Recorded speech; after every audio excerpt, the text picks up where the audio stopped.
دشمن ہمیشہ مٹنے کے لیے ہوتے ہیں.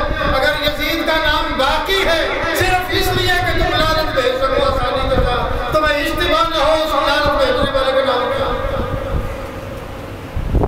عبید اللہ بن زیاد کا نام باقی اس لیے رہا، عمر بن سعد کا نام اس لیے باقی تاکہ تمہیں لعنت بھیجنے میں شبہ نہ ہو جائے. جب امام الانبیاء صلی اللہ علیہ وسلم نے ارشاد فرمایا الا خبردار ان مثل اہل بیتی، میرے اہل بیت کی مثال پکی بات ہے یہ. وہ کون سی مثال ہے؟ فرمایا فیکم، تم میں ایسی ہے مثل سفینہ کی نوح، ان کی مثال سفینہ نوح جیسی ہے، کشتی نوح جیسی ہے.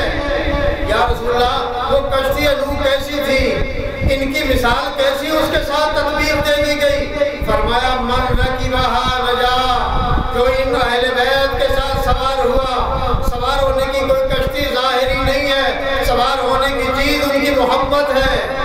من رکبھا نجا، جو ان کی محبت کی کشتی میں سوار ہوا نجا، وہ نجات پا گیا. من تخلف عنہا ہلکا، جو پیچھے رہ گیا وہ برباد ہو گیا. اللہ سبحانہ و تعالیٰ مجھے آپ حضرات اہل